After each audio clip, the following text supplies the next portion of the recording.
materi-materi yang membina kerukunan antara umat beragama. Tolong sampaikan materi-materi yang menilai semua agama itu baik.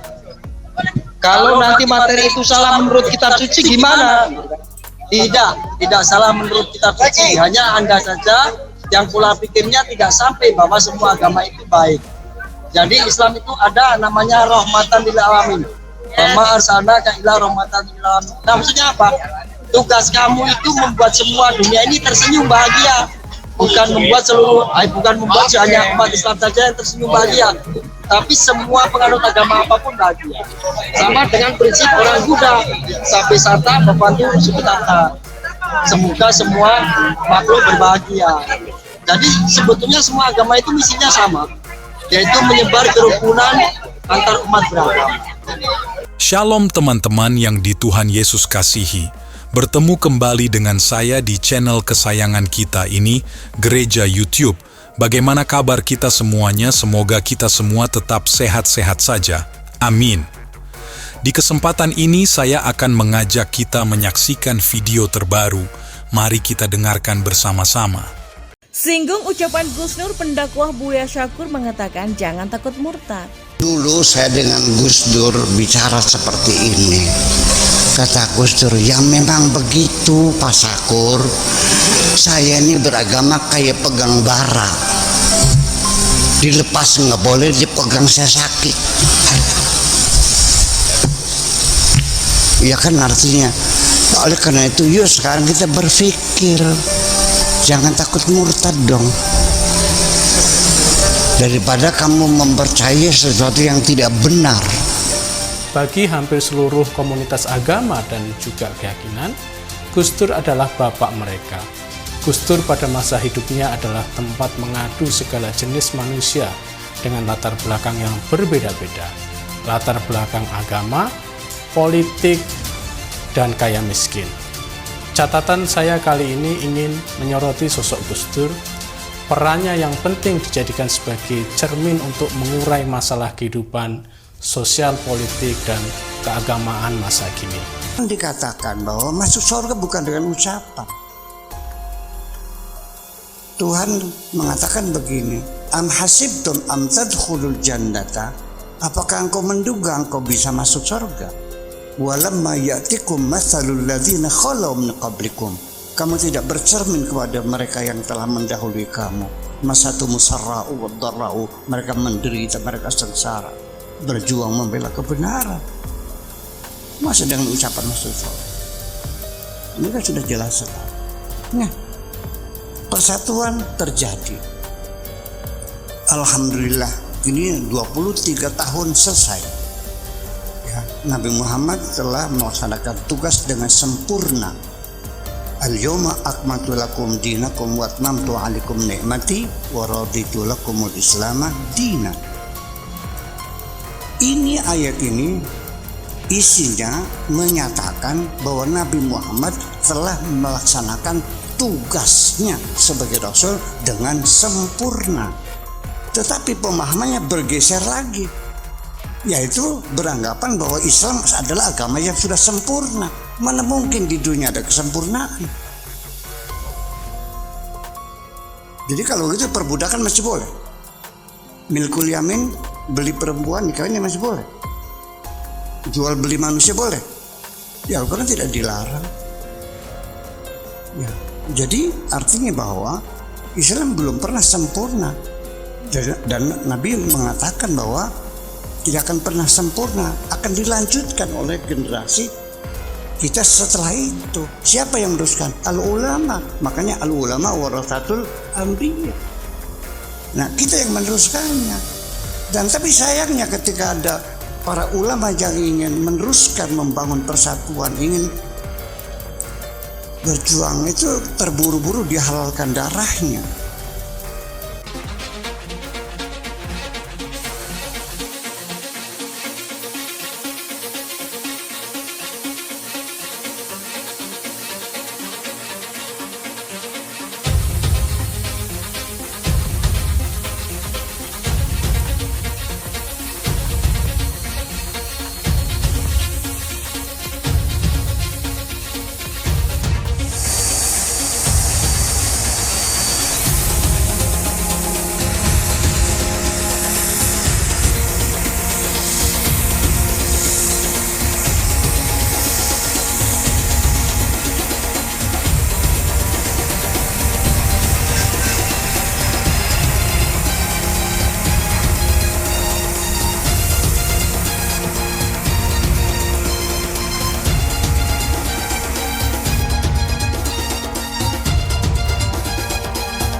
itu ada satu pertanyaan mendasar. Agama itu wasilah atau goyah? Wasilah itu sarana, goyah itu tujuan. Apakah agama itu tujuan atau agama itu sarana?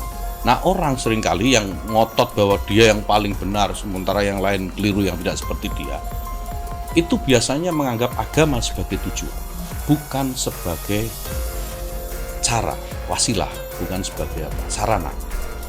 Karena agama itu sarana, ya, menuju keridhaan Allah. Ya, kita harus hormat kalau orang memilih sarana yang lain. Seperti kita memilih kendaraan, misalnya kita mau pergi ke Bandung, ya terserah kita mau pakai mobil, mau motor, mau jalan kaki, menghargai. Sejarah asal-usul Kementerian Agama, ada yang bilang nih salah satu staf, nggak bisa.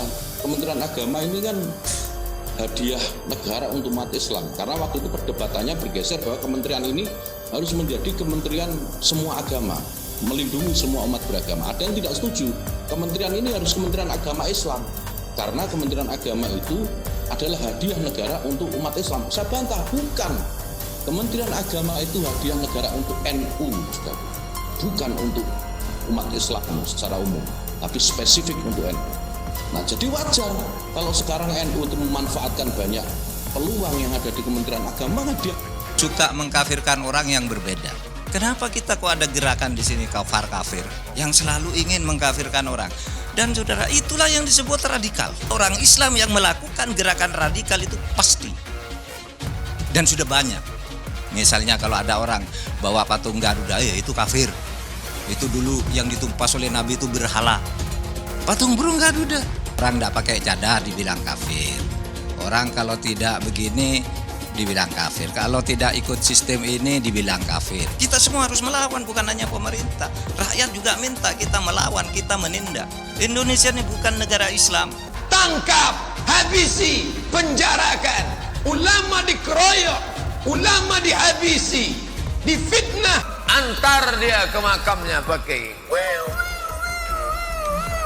ambulan C, lambang kafir. Balik dari sini beli pilok, hapus. Ceramahnya yang meresahkan, yang mengatakan di dalam patung Yesus ada jin kafir. Emangnya dia udah ngintip ke dalam patung?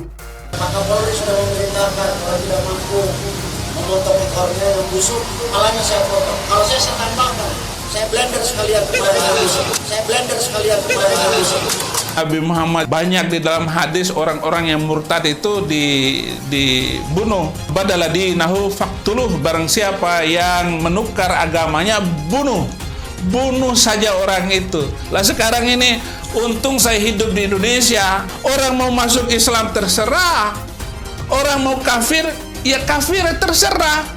Mau pindah agama kapan saja, mau menjadikan seperti Arab Saudi. Arab Saudi sekarang sudah berbeda jauh. Wanita boleh ndak pakai jilbab. Indonesia makin nggak karuan, makin nggak jelas. Makanya saya tentang undang-undang syariat untuk Indonesia. Putrinya Bung Karno, namanya Bu Sukmawati. Bu Sukma, kamu anak halal apa anak haram? Ayo. Kalau kamu anak haram berarti gak sahadat dulu berarti. Kumpul kebo berarti. Apa sih agamanya Bu Sukma itu? Apa? Nggak boleh begitu itu Bu Sukma. Sudah tua, sudah uzur ya. Sebentar lagi meninggal. Sukmawati ngomong begini. Hari kondeku lebih anggun daripada cadarmu. Lantunan kidung sunyiku lebih merdu daripada adzanmu. Lebih mulia mana Al-Quran sama Pancasila? Lebih mulia mana Al-Quran sama majalah Playboy? Masih mending saya dituduh ustadz palsu, ustadz pemecah belah bangsa. Ini fitnah karena saya bukan palsu. Pesantren saya nyata itu 3 lantai itu. Bahkan banyak anaknya polisi yang nyantri di pesantren saya, Pak. Aku tak tahu syariat Islam. Yang ku tahu, suara kidung ibu Indonesia sangatlah elok. Lebih merdu dari alunan azanmu. Ruang demokrasi yang dilakukan oleh rezim Jokowi Ma'ruf Amin. Kita melihat begitu banyak aksi-aksi dari mahasiswa, aksi-aksi dari pelajar, aksi-aksi dari pemuda yang mendapatkan pembungkaman dari rezim Jokowi Ma'ruf Amin.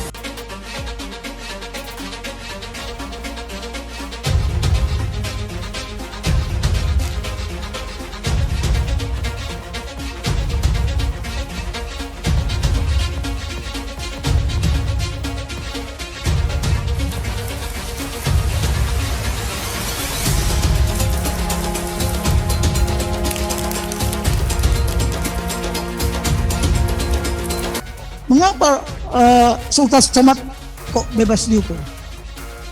Itu tadi, karena mereka merasa mayoritas. Bang, kok sekarang banyak TNI yang kadrun? Bang, kok banyak purnawirawan yang kadrun? Itu tadi, karena apa? Karena tidak memahami apa itu Pancasila. Itu kemarin jenderal satu itu, waduh, bukan jenderal itu. Lebih mulia kopral dari jenderal. Masa orang dikasih makan tai? Lagu Indonesia Raya togut, bendera orang merah putih nggak perlu dihormat. Garuda Pancasila itu haram, semua haram. Pakai BH sudah haram, apalagi? Yang nggak berjibat masuk neraka, waduh. Emangnya udah tahu dia neraka itu di mana? Tidak boleh satu agama menuntut bahwa Pancasila itu miliknya. Mereka mengklaim yang namanya Tuhannya Allah adalah cuma Islam. Pancasila dibilang, oh itu Pancasila itu bahasa Arab. Musyawarah untuk mufakat itu bahasa Arab. Ini, aduh, ini udah dikacaukan budaya kita. Jangan sampai anak-anak itu kacau. Makanya Pak Endro Priyono udah bilang, janganlah dibawa Arab kemari. Kenapa bukan bela agama? Kenapa harus bela negara? Bela agama belum tentu bernegara. Bernegara pasti mempersilahkan agama. Itulah Pancasila. Bidadari yang apabila betis mereka saking putihnya, apabila ditampakkan ke dunia bisa menerangkan seluruh dunia yang gelap. Ini 70 bidadari selain istrinya yang ada di dunia, andai kata istrinya juga penduduk surga. Jadi di sini ada hiburan buat bapak-bapak yang ngebet poligami tapi belum bisa poligami. Jadi ibu-ibu yang tidak mau menerima poligami, andai kata ibu di dunia nggak dipoligami, di surga ibu pasti dipoligami oleh suami ibu sendiri. Ibu terima ataukah tidak? Indonesia yang satu, bukan karena keseragaman, melainkan keberagaman. Bukan karena budaya yang sama, melainkan tekad yang sama. Suku, bahasa, warna kulit, bahkan agama yang berbeda bukan halangan untuk membangun satu Indonesia. Namun demikian, harus ada pemuda Indonesia yang lain yang memberitahu kepada yang belum tahu, yang meningkatkan pengetahuan dan keterampilan kepada yang kurang, yang meningkatkan kesejahteraan kepada yang miskin, yang membuat semua anak Indonesia mempunyai kontribusi yang besar pada kemanusiaan dan kemajuan bangsa. Apaan? Ada yang ngomong katanya di dalam salib itu ada jin kafir, Bin. Apa benar di Al-Quran ada seperti itu? Ada. Terus dia ngolok-ngolok lagi simbol Tuhan agama lain sampai dibikin kepalanya ke kanan apa ke kiri. Apa boleh di Al-Quran seperti itu? Tidak boleh. Dia ngomong lagi, Bin, katanya jin kafir itu manggil lo, haleluya.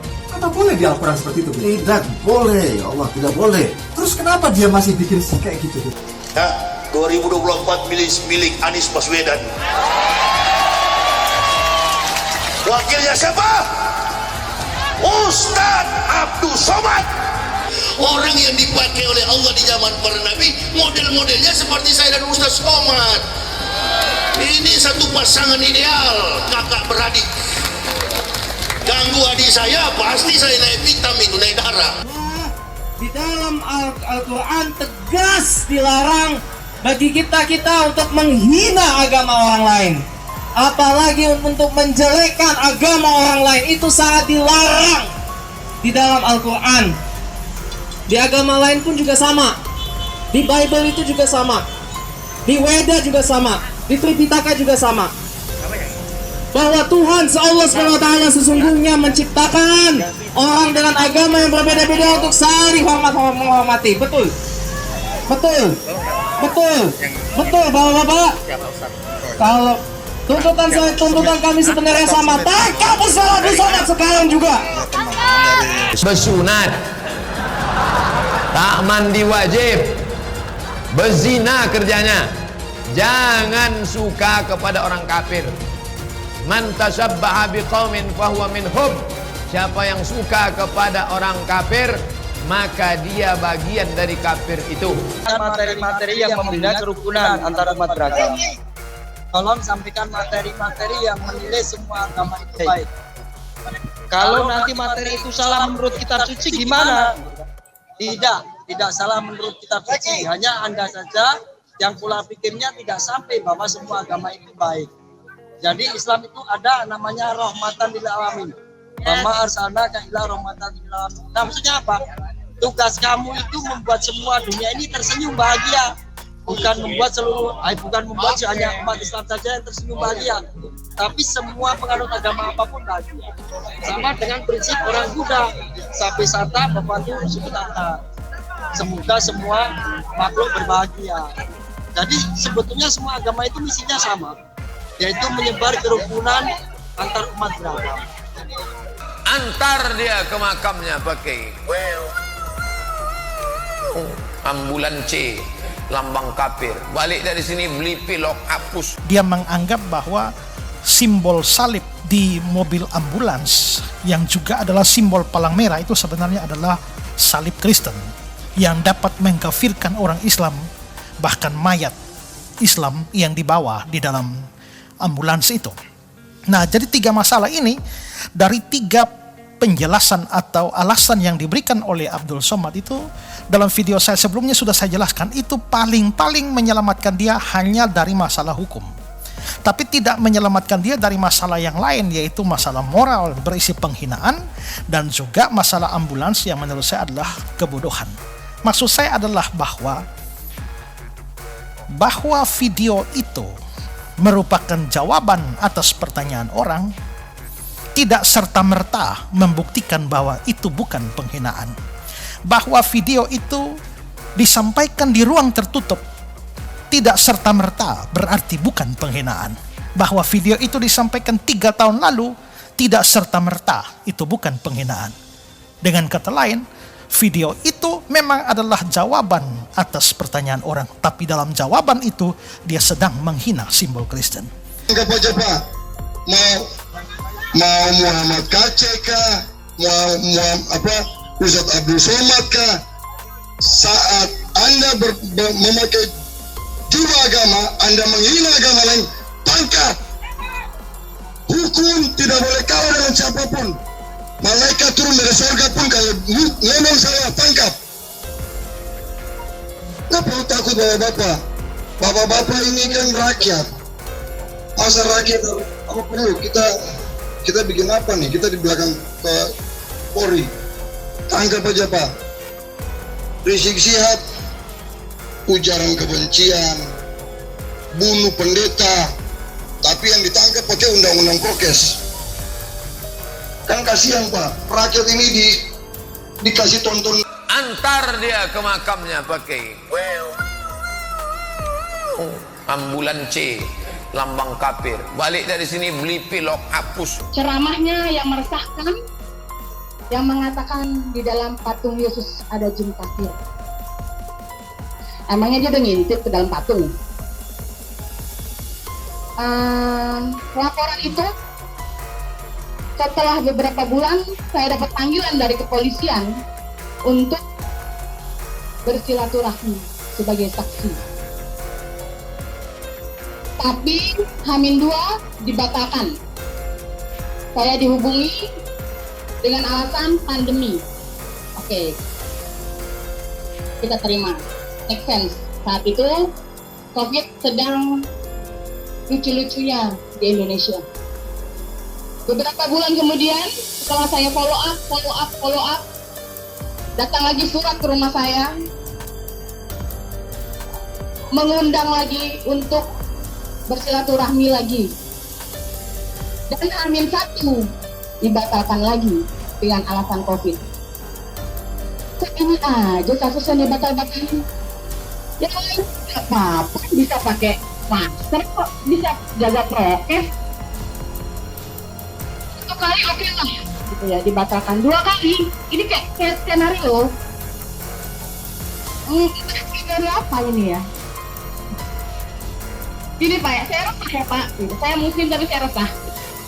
Begitu banyaknya ulama-ulama yang mengajarkan, memberikan ceramahnya ini tidak pada tempatnya, tidak jelas.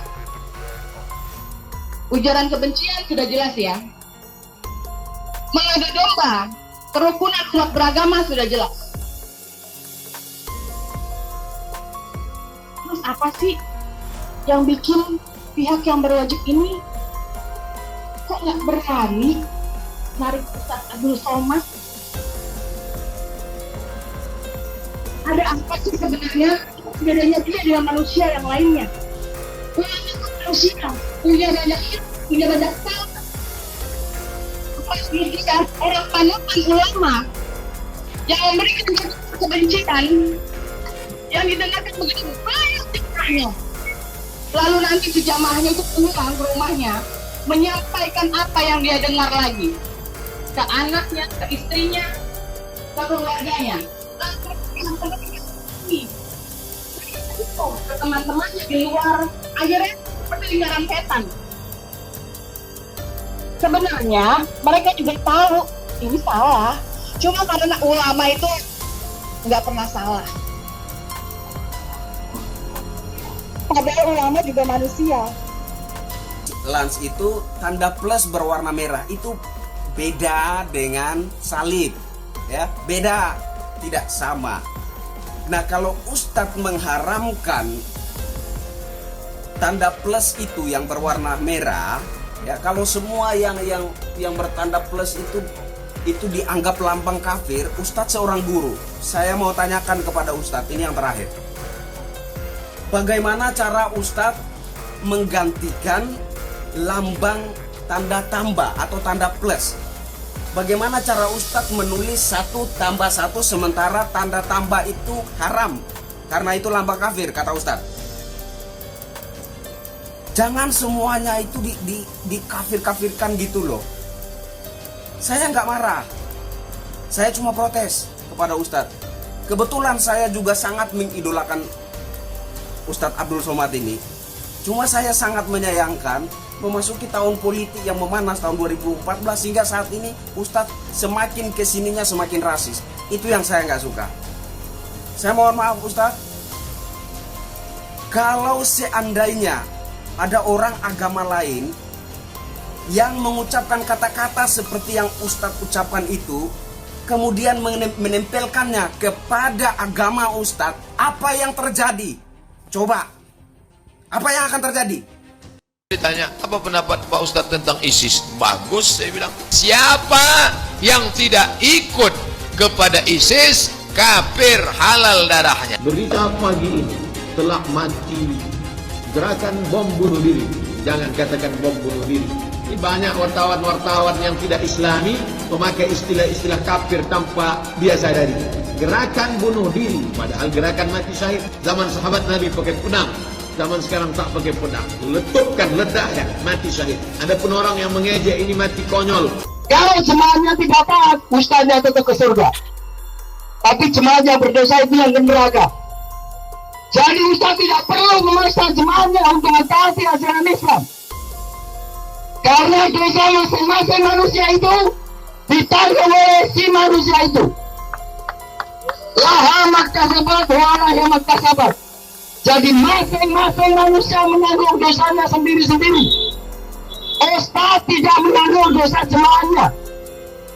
Pengkhotbah tidak menanggung dosa jemaahnya. Guru di pondok pesantren tidak menanggung dosa muridnya. Begitu juga pendeta tidak menanggung dosa jemaahnya. Jadi, kalau ada tokoh agama yang memaksa penduduk untuk mentaati sebuah ajaran agama, itu salah. Itu jelas bertentangan dengan prinsip la ikraha fiddin. Tidak ada pemaksaan di dalam perkara-perkara agama. Jadi di Al-Quran sendiri dikatakan tidak ada pemaksaan di dalam perkara-perkara agama. Agama itu hanya sebatas nasihat. Kami akan melakukan aksi damai di depan Kementerian Agama, Pak. Siapa yang menjadi agama minoritas, masyarakatnya lebih condong untuk berdiam diri, tidak mau bersuara karena terintimidasi dengan ini dan itu. Tapi saya pikir pola seperti itu kita mau sampai kapan, Pak? Kita terintimidasi, kita diam, kita nggak mau bersuara, nggak bisa, Pak. Dikasih Ustadz Abdul Somad soal jin kafir. Kasus itu sudah lama, sudah kasus 3 tahun yang lalu. Jadi, kenapa dituntut lagi sekarang? Perbuatan pidana yang ancaman hukum pidananya itu di atas 3 tahun, di atas 3 tahun. Makanya batas waktu penuntutannya itu adalah 12 tahun. Jadi kalau dikaitkan dengan masalah Abdul Somad itu menghina agama yang lain, termasuk penodong agama, ini ancamannya 4 tahun. Berarti lebih dari 3 tahun. Berarti perbuatannya itu, batas waktu penuntutannya itu adalah 12 tahun. Berarti masih ada batas waktu kepolisian menyidiknya itu 9 tahun lagi. Katakan di tasbih itu ada tuyul, kuntilanak atau genderuwo. Marah nggak kau? Tangkap, habisi, penjarakan. Ulama dikeroyok, ulama dihabisi, difitnah. Susah ya emang kau jadi kadrun. Hidupnya cuma di kampung situ doang, plus gede di WhatsApp grup. Dia nggak lihat berita dunia sekarang lagi kayak gimana. Terus apa kabarnya dengan DKI Jakarta? Yang se-Jakarta doangan ruginya 40 triliun. Kebanyakan proyek bongkar pasang, kebanyakan staf TUGP, ya kan? Bisa lo ngomong soal itu. Duit udah habis, minjem lagi sama negara, ujung-ujungannya bikin monumen lah. Nggak jelas. Bagi sembako buat masyarakatnya, nggak dijalanin. Minjem duit lagi kirain buat itu, enggak juga. Buat proyek bongkar pasang lagi. Entah juga tuh proyek monumen dicabut, dibongkar lagi. Kau ke neraka, tidak ada urusan. Kebunuhan Roh Kudus, Roh Kudus. Lapor lagi Roh Kudus, lapor Yahya Waloni bilang Roh Kudus, lapor. Dongeng tambah tahyul sama dengan omong kosong. Makanya di situ judulnya Matius, Markus, Lukas, Stefanus, Tetanus, Spiritus, Captikus. Ahok itu kerasukan setan? Tidak, setannya juga. Karena sesama setan tidak orang saling menggoda. Setan. Karena di salib itu ada jin kafir. Haleluya. Kepalanya ke kiri apa ke kanan? Matius, Markus, Lukas, Stefanus, Tetanus, Spiritus, Captikus.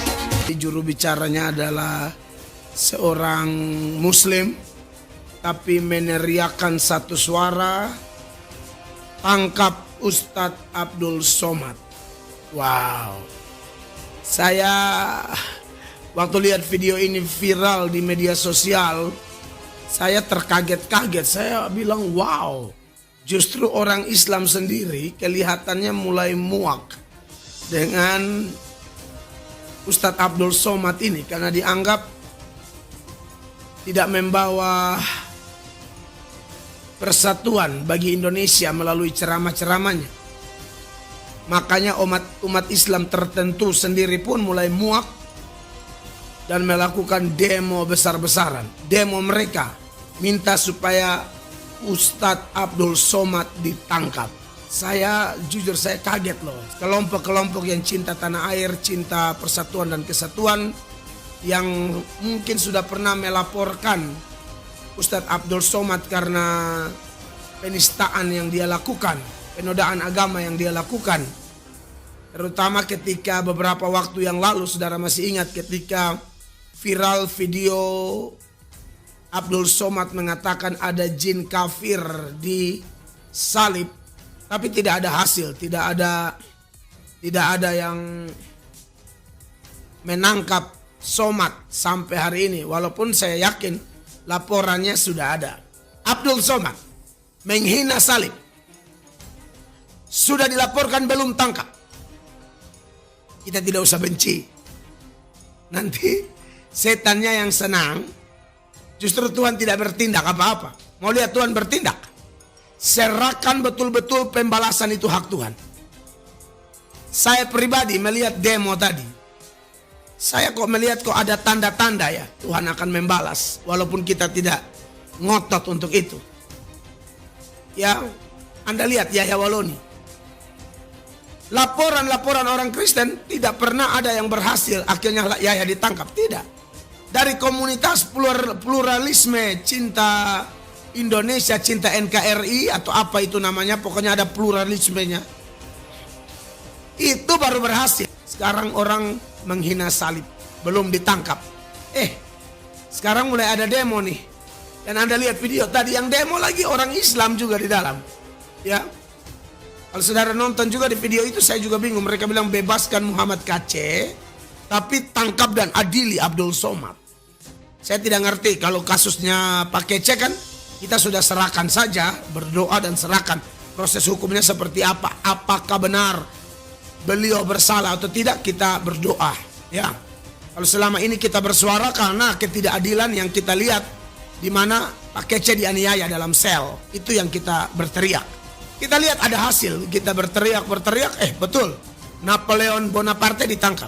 Teman-teman, Nyai itu diteror, ditakut-takuti, diancam-ancam. Nyai emang nggak takut, ya, kepada pendukung Yahya Waloni yang keberatan. Ustadz kaleng-kalengnya Nyai sentil, katanya bela ulama. Tapi kok mulutnya, mohon maaf ya, kalau mengata-ngatanya itu lonte lah, dajal perempuan lah, iblis betina lah. Jadi kalau ada orang yang percaya dan berguru sama si Yahya Waloni, ya nasibnya mulutnya sama dengan si Yahya Waloni, secungkring-cungkring jidat hitam.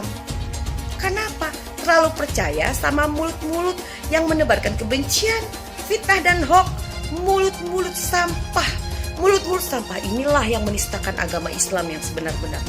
Nanti begitu kita lawan, ya, ketakutan, kabur. Bilang mengkriminalisasi ulama. Ulama yang mana? Jadi kepada... Coba, dia ngelaporin orang lain nggak berani, yang menista Yesus dia nggak berani, begitu ada orang berani ngelawan PGI sama dia dihajar. Kan bangsat biadab ini PGI ini kan. Bangsat biadab. Itu kan persis dengan teman-teman kita YouTubers kan. Kejang-kejang Yesus dihujat, dihina-hina, mereka diem aja. Ya kan, nah, ketika jagoannya kita kritik, kejang-kejang semua di YouTube saya, ya kan, sama dengan jemaatnya pendeta 15 miliar itu, jam tangan 15 miliar, ya, Yesus dihujat, kamu diam aja, ya, makin tambun menawan, ya kan, nah, begitu pendetanya kita hantam, jemaatnya kejang-kejang semua. Bagaimana, kenapa PGI bisa diam? Anak buahnya sendiri dilaporin, diintimidasi, ya, tetapi gilirannya kita nih dihantam, kalian diam aja, nggak ada pembelaan sedikit pun apapun, ya kan? Nah, saya kok berpikir ya, ini diduga 95%, ya mungkin 99%, kemarin sudah mualaf loh. Hati-hati Anda yang ada di anggota PGI, saran saya gereja-gereja under PGI sebaiknya Anda keluar, gabunglah sama yang lain ya, sama MUKI kayak, sama PGLII kayak, sama PGPI kayak, tapi pokoknya jangan sama PGI lagi, karena cinta akan uang. Bukan masalah mereka percaya Muhammad, kita sudah sama-sama tahu Muhammad cabul. Tetapi masalahnya adalah uang. Ya, BOT-nya saja kepada Sandi Uno kok. Pokoknya banyak yang aneh nih PGI ini. Ya kan? Bukan cuma pecat Komar, bubarkan itu PGI. Kalau kalau Santo Gus Dur mengusulkan MUI dibubarkan, maka Nabi ke-26 bersabda, bubarkan PGI. Oh, ya. Santo Gus Dur sudah bersabda bubarkan MUI, Nabi ke-26 bersabda bubarkan PGI, ya kan? Kalau Santo Gus Dur lawannya MUI, kalau Nabi ke-26 PGI bubarkan, itu yang benar, bukan diganti, bubarkan. Ada guna, coba gunanya apa? Siapa yang mendapatkan manfaat dari PGI? Nggak ada, cuman pengurusnya doang. Apakah orang Kristen mendapatkan manfaat dari PGI? Nggak ada. Apakah suara orang Kristen didengar oleh pemerintah melalui PGI? Tidak. Justru malah PGI menguatkan semua kebijakan-kebijakannya MUI. Siapa yang jadi korban? Yang paling kelihatan Muhammad KC sekarang. Yang paling kelihatan Muhammad KC yang jadi korban di depan mata dan didiamkan, dibiarkan. Ada PGI bersuara sedikit pun? Enggak. Malah kasusnya saya dibilang orang nggak jelas lagi sama PGI, ya kan? Nah, sama Gibet dibilang anak iblis. Nah, dia bapaknya. Saya anaknya, nah dia bapaknya. Saya menyarankan Anda gereja-gereja yang masih sadar, yang masih waras, ya, keluar dari PGI. Nah MUI-nya, ya, sekarang PGI-nya takut sama MUI atau dibeli. Ketika MUI berani teriak dengan lantang, tangkap si Paul, ya, bahkan si Wakil Presiden Republik Indonesia menginginkan kepala saya, PGI-nya malah ikut sumpah serapah ke saya. Kenapa dia ikut sumpah serapah? Karena dia takut. Kita percaya salib itu lambang mulia, bukan jin. Apaan? Ada yang ngomong katanya di dalam salib itu ada jin kafir, Bib. Apa benar di Al-Quran ada seperti itu? Tidak ada. Terus dia ngolok-ngolok lagi simbol Tuhan agama lain sampai dibikin kepalanya ke kanan apa ke kiri. Apa boleh di Al-Quran seperti itu? Tidak boleh. Dia ngomong lagi, katanya jin kafir itu manggilnya haleluya. Apa boleh di Al-Quran seperti itu? Tidak boleh, ya Allah, tidak boleh. Terus Susah ya emang kau jadi kadrun. Hidupnya cuma di kampung situ doang, plus gede di WhatsApp grup. Dia nggak lihat berita dunia sekarang lagi kayak gimana. Terus apa kabarnya dengan DKI Jakarta? Yang se-Jakarta doangan ruginya 40 triliun. Kebanyakan proyek bongkar pasang, kebanyakan staf TUGP, ya kan? Bisa lo ngomong soal itu. Duit udah habis, minjem lagi sama negara, ujung-ujungannya bikin monumen lah. Nggak jelas. Bagi sembako buat masyarakatnya, nggak dijalanin. Minjem duit lagi kirain buat itu, enggak juga. Buat proyek bongkar pasang lagi. Entah juga tuh proyek monumen dicabut, dibongkar lagi. Kata Buya Syakur, yuk berpikir rasional, jangan takut murtad. Buya Syakur pun kemudian menyerukan kepada jamaah agar tidak takut murtad daripada mempercayai sesuatu yang tidak diyakini kebenarannya. Saya ini beragama kayak pegang bara. Dilepas nggak boleh, dipegang saya sakit. Ya kan artinya. Oleh karena itu yuk sekarang kita berpikir. Jangan takut murtad dong. Daripada kamu mempercayai sesuatu yang tidak benar. Betul nggak? Ya iya, berpikir kritis. Selama ini kita dididik beragama ini dengan cara pejamkan matamu, matikan lampu, tutup jendela, kunci pintu. Yakinlah begitu caranya. Pokoknya kan begitu. Yuk kita berbicara rasional. Itu yang saya inginkan. Dan ini akan terjadi perubahan nanti. Sebab kalau tidak dimulai dari pikiranmu, bagaimana bisa berubah? Ulama lihat bahwa ketika Nabi Muhammad itu bisa menaklukkan kota Makkah, idza jaa nasrullahi wal fathu wa ra'aita an-nasa yadkhuluna fi dinillahi afwaja fasabbih bihamdi rabbika wastaghfirhu innahu kana tawwaba. Begitu dikuasai, berhala-berhala yang ada 480 berhala itu ditumbangkan semuanya, lalu mereka masuk ke dalam Ka'bah. Di situ ada gambar Yesus, ada gambar Siti Maryam sedang menggendong Nabi Isa. Begitu mereka akan menghapus gambar Isa dengan Siti Maryam itu, kata Nabi mengatakan gambar ini biarkan saja, jangan dihapus. Ini ada di kitab Akhbar Makkah lil Wahidi. Kenapa gambar Nabi Isa tidak boleh dihapus, berhala boleh ditumbangkan? Ada apa?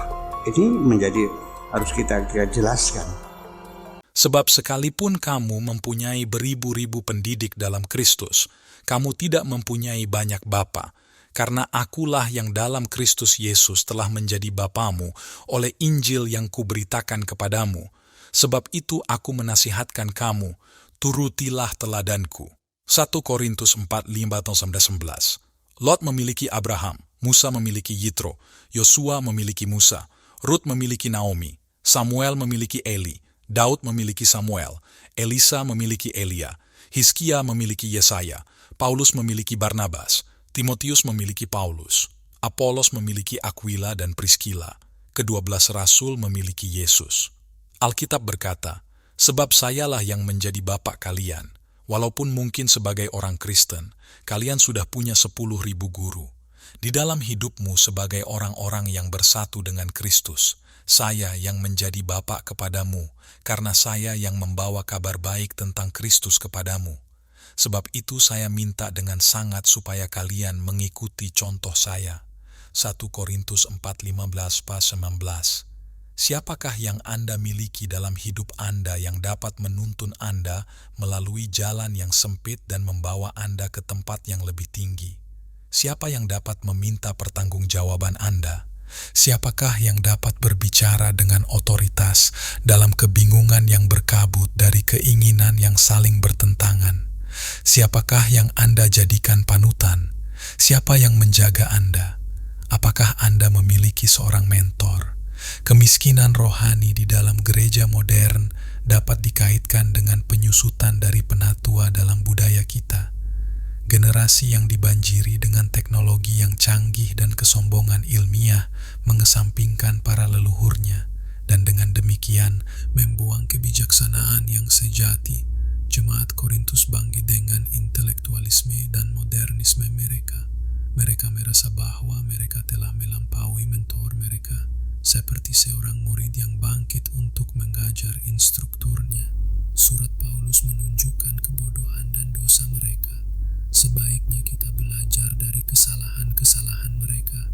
Semakin cepat kita berpacu menuju masa depan, semakin besar kemungkinan kita meninggalkan hikmat orang-orang tua. Kapten yang muda dan bijaksana ini menempatkan kaum muda sebagai pengawas, tetapi pengalaman sebagai pemimpin. Shalom Bapak Ibu yang kami sangat hormati dan kasihi, dalam nama Tuhan Yesus Kristus. Beberapa waktu lalu kami telah menyelesaikan pelayanan kami di pedesaan. Kami membuat satu terobosan untuk membuat mobil ambulan gitu ya, untuk transportasi. Di sana kami memang sangat melihat di sana kebutuhan transportasi di desa tersebut. Selain jalannya yang jauh dan curam, terkadang kalau ada peristiwa malam hari atau ibu hamil, mereka kasihan, bingung mau diangkut pakai apa. Maka dari itu kita putuskan bersama tim untuk menggunakan channel gereja YouTube ini untuk rekan-rekan subscriber bila ingin mengambil bagian untuk pelayanan ini bisa berbagi di rekening yang tertera di atas. Ayo ambil bagian. Kami perkirakan habis sekitar 130 juta karena untuk membeli mobil dan dekorasi ambulan tersebut. Apalagi ditaruh oksigen, peralatan oksigen dan lain-lain. Kami memohon dukungan doa, dana dari Bapak Ibu, saudara-saudari penonton gereja YouTube, orang-orang baik yang rindu berdonasi dalam melakukan atau mengirimkan di nomor rekening yang tertera di bawah ini. Kami berharap Tuhan akan menolong kami dan mencukupkan kebutuhan untuk pelayanan ini. Terima kasih. Doa kami selalu menyertai saudara dan pelayanan kita bersama ini. Tuhan Yesus memberkati kita semua. Haleluya.